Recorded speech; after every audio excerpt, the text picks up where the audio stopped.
서실장의 더존실무 톡톡 서승입니다. 자, 이번 시간부터 이제 학계잔액 시산표부터 출발을 해서 개인 기업의 결산에 대해서 본격적으로 진행을 해보겠습니다. 자, 우선 합계잔액 시산표 먼저 살펴보려고 합니다. 자, 합계잔액 시산표를 들어가는 이유는 지금까지 개정 과목에 대한 정리가 잘 되어 있나 이런 걸 보려고 하는 건데요.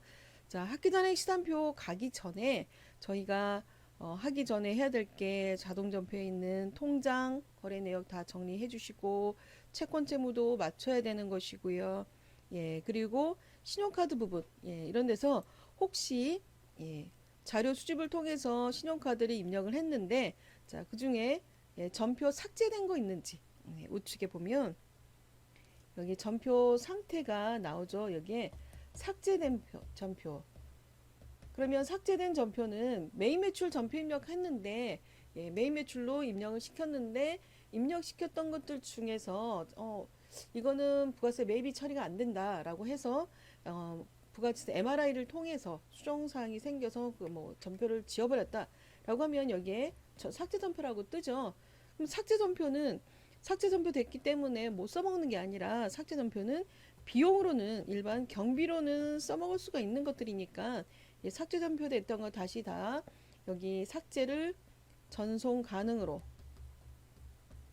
바꿔주시고 그리고 메인 매출을 일반으로 해서 일반 전표에서는 써먹을 수 있도록 이렇게 수정을 해주시면 되고요. 그 다음에 다시 한번 또 전송 보내주시면 되겠죠. 그래서 저희가 사전에 자동 전표했던 것들 한번 다시 다 검토해 보시고요. 그리고 이제 복식부기 의무자 또 성실신고 대상자 같은 경우는 통장 관리도 해야 되니까 통장 거래도 다 입력이 돼서 되었는지 일단 한번 살펴보시는 게 필요하고요. 그 다음에 학계잔액 시산표를 통해서 일단 먼저 개정 과목 잘못된 건 없는지 대차 차액이 나오는 건 없는지 먼저 살펴보려고 합니다. 자, 그러면 합계잔액 시산표 12월로 들어가서 자, 여기 들어가서는 첫 번째가 차변과 대변에 차익이 없는지를 먼저 살펴봐야 된다라고 했었죠. 자, 지금은 차대변 차익이 표시가 안 되죠.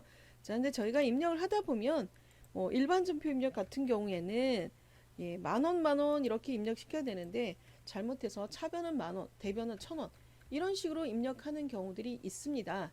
간혹 사람이니까 실수할 수가 있는 거죠. 자, 그래서 이렇게 된 경우들도 대차 차익이 발생할 수가 있는 것이고요. 자, 또 하나는 저희가 이제 신용카드를 통해서 메인 매출 전표 입력을 하시죠. 그 뭐 빠른 부가세 입력으로 갈 수도 있고요. 자, 여기 들어가서 기간으로 전체를 다 조회를 해서 보면 하다가 뭐 혼합으로 되어 있는데 외상으로 할 수도 있고요. 또는 외상으로 분계가 되어 있는 걸 혼합으로 바꾸기도 합니다. 자, 그러면 예를 들어서 제가 하나를 바꿔 보겠습니다.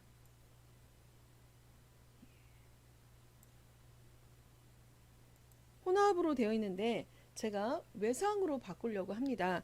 그러면 여기서 분계를 2번 외상 이렇게 바꾸면 하단에 분계가 완성이 돼서 고쳐질 수도 있지만 그렇지 않은 경우들도 있습니다. 뭐 혼합을 외상으로 바꾸면 외상 매출금이 자동 분계가 되는 거니까 여기는 오류사항이 많이 안 나는데요. 자, 외상으로 되어 있는 걸 다시 혼합으로 하겠다라고 해서 뭐 보통 예금이나 또는 뭐 미수금 계정을 써서 다시 분계를 해야 되겠다. 자, 그래서 외상으로 되어 있는 걸 혼합으로 바꾸게 되면 자, 이렇게 되면 여기 하단에 분계가 지금 미완성이 되어 있습니다. 대변의 부가세 예수금, 대변의 상품 매출까지는 그대로 왔는데요. 차변에 외상 매출금이나 또는 뭐 내가 수정을 하려고 하는 미수금 이런 계정들이 자동으로 나와 있지는 않습니다. 그래서 차변 계정이 미완성인 상태로 남아 있는 결과가 되는 것이죠. 자, 이렇게 되면 그냥 분계에서 외상을 혼합으로 바꿔놓고 알아서 따라오겠지 이렇게 생각할 수도 있는데 실제로는 하단 분계가 완성이 안 된 상태로 남아있기 때문에 이런 경우들이 합계잔액 시산표에 가면 이렇게 차익이 표시가 됩니다. 자, 그래서 보시면 일반 전표 입력에서 틀린 것도 있고 메인 매출 전표 입력에서도 틀린 게 있다. 이렇게 조회를 하게 되는 것이죠. 자, 이렇게 된 경우에 확인하시고 수정을 하시면 되겠습니다. 그래서 일반 전표 입력 들어가서 여기 확인하고 더블 클릭하고 들어가시면 되시죠. 자, 분계 들어가서 차변, 대변, 거래 내역, 실제 확인 내역 하시고 그리고 나서 금액을 고쳐 주시면 되겠고요. 또 메인 매출에 해당되는 것도 여기서 혼합인데 지금 대변만 있고 차변이 없다라는 것이죠. 차변에 뭐 미수금 해가지고 계정 과목을 이렇게 걸어주시면 되겠습니다. 자, 이렇게 해서 완성을 시켜주면 그 다음에 다시 조회 눌렀을 때 이제 대차 차액은 표시되지 않는 것이죠. 그래서 학기단의 시산표에서 차변 대변에 차액이 발생했다. 이거는 무조건 정리하고 넘어가야 된다라는 것이고요. 자, 그 다음에 이제 학기단의 시산표를 보시면서 또 하나 주의해야 될 부분은 계정 과목의 경비들이 제대로 계정 과목 코드를 가지고 왔나라고 하는 건데 제가 드리고 싶은 말씀은 기능 모음 안에 계정 과목 코드 보기를 눌러주시면요, 계정 과목 코드가 조회됩니다. 자, 지난 시간에 제가 보통 한 사람이 사업장 여러 개 갖고 있을 수도 있다라고 했습니다. 자, 제가 사업소득을 하면서 사업소득자로 사업을 도소매업을 운영하면서 부동산 임대업도 갖고 있을 수가 있습니다. 그러면 도소매업에 해당되는 사업장 따로 있는 것이고요.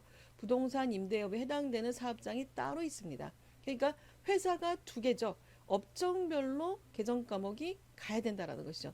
그럼 예를 들어서 도소매업이면 도소매업에 해당되는 상품 매출 계정 쓰고 그 다음에 판매비와 관리비가 와야 되는데 지금 저는 공사경비라고 하는 게 잘못 들어와 있습니다.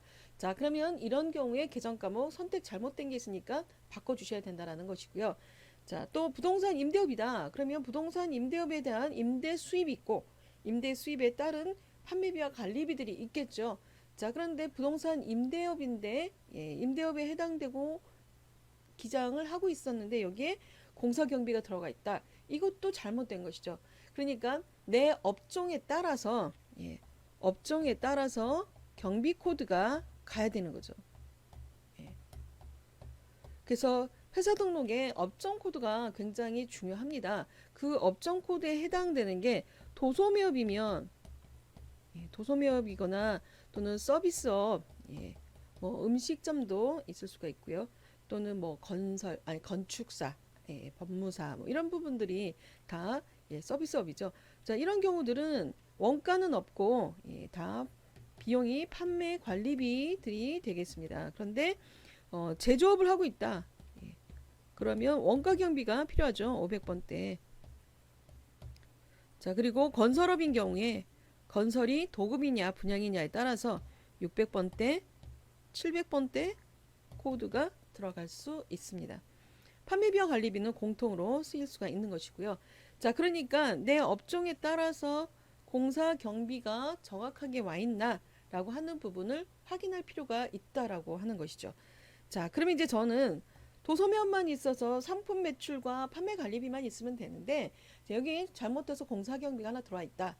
얘를 없애야죠. 근데 삭제하는 것이 아니라 얘가 지금 가야 될 곳을 잘못 가고 있는 것이죠. 원래 판매비와 관리비로 갔어야 되는 건데 제가 코드를 잘못 입력해서 공사 경비가 되어버린 것이죠. 그러면 이런 것들을 제자리를 찾아주면 되는데요.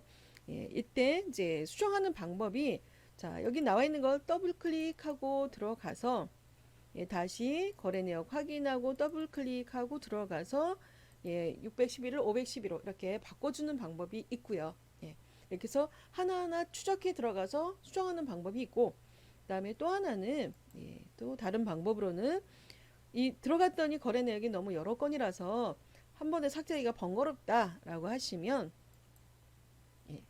기초 데이터 메뉴 쪽에 가시면요. 여기에 거래처 등 코드 변환이 있습니다. 자, 이 메뉴는 좀 알고 계시면 굉장히 도움이 많이 되는 메뉴입니다. 기초 데이터에 있는 거래처 등 코드 변환. 여기 들어가서 계정 과목에 걸려있는 데이터를 몽땅 하나로 바꿔버리는 방법도 있습니다. 자, 한번 해보겠습니다. 거래처 등 코드 변환 들어가서 자, 612번 코드를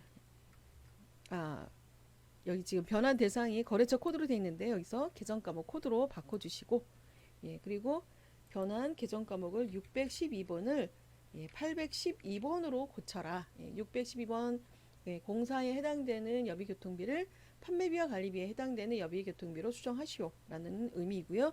그 다음에 1월부터 12월까지 전체 선택해서 이렇게 해가지고 한꺼번에 변환하기 눌러주시면 데이터가 일괄적으로 한꺼번에 쫙 바뀌게 됩니다. 자, 이렇게 해서 데이터를 시스템적으로 이동을 시켜주시면 전체 데이터가 한꺼번에 다 가는 것이죠. 근데 뭐 이 중에 하나는 가고 하나는 안 가야 된다 이런 상황이라면 이렇게 일괄로 세팅하시면 안 되는 거고요. 요 계정 자체를 612번으로 걸려있는 모든 데이터는 몽땅 다 812번으로 바꿔라. 이렇게 할 때만 이렇게 한꺼번에 데이터를 치환하시면 되겠습니다. 자, 이렇게 해서 데이터를 변환하고 학기 전에 시산표 다시 한번 조회키 눌러보시면요.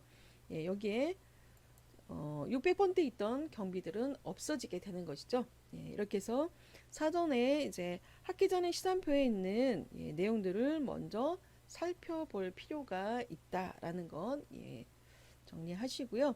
자, 그리고 개정 과목에 대한 정리도 필요하다라고 볼 수가 있겠습니다. 자, 학기 전에 시산표 제가 쭉 밑으로 내려가는데요. 한 가지 주의사항이 있습니다. 자, 개인 기업이기 때문에 저희가 주의해야 될 부분 중에 하나가 다음 시간에도 말씀을 드리겠지만 그 개인 기업인 경우에는 저희가 소득세 신고를 하는 거잖아요. 그러니까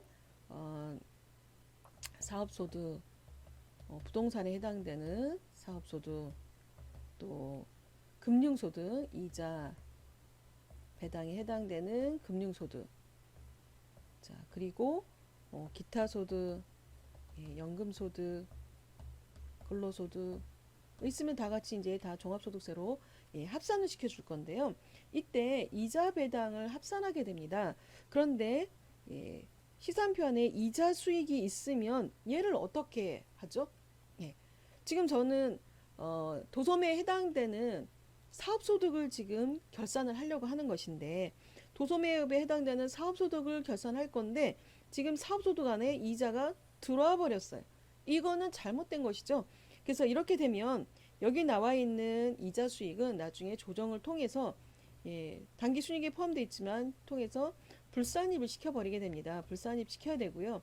그리고 이자 배당 소득에 별도로 합산을 해야 되는 것이죠. 이제 금융소득은 2천만 원 뭐 금액에 제한이 있기 때문에 그런 부분 판단하셔가지고 넣을 것들이고요. 그래서 이자 수익은 일반적으로 개인 기업에서는 손익계산서에 반영하지 않습니다. 이거 주의하시고요. 그 다음에 일자리 지원금과 같은 경우들은 나중에 총수익 금액에 포함을 시켜야 되기 때문에 일자리 지원금 이런 부분 별도로 구분해서 넣어주시는 게 필요하고요. 그 다음에 저희 이제 개인 기업들은 신용카드 매출에 대해서 세액공제 받을 수가 있죠. 자, 그래서 세액공제 받은 것들도 다 잡이익으로 해가지고 계정에 다 포함되어 있어야 됩니다. 그래서 이런 부분들이 이제 개인기업 시산표 보시면서 계정 과목이 제대로 와 있나 아닌가 이런 부분들을 좀 확인하실 필요가 있다. 이렇게 보시면 되겠습니다. 자, 그러면 이번 시간에 했던 거 다시 한번 볼까요? 학기 전에 시산표를 통해서 체크하라고 했던 거 첫 번째는 대차 차익은 무조건 나오면 안 된다라고 했었던 것이고요. 두 번째는 경비 구분이 제대로 되었나. 그래서 제대로 되어 있지 않으면 계정 과목 코드를 변환해서 수정할 수 있다라는 것 기억하시면 되겠습니다. 자, 이렇게 해서 시산표에 대한 내용과 대차 차액 그리고 경비 구분 이런 부분들 검토하시면 되겠습니다. 자, 다음 시간에는 이제 예금과 채권 채무에 대해서 살펴보려고 합니다. 수고하셨습니다.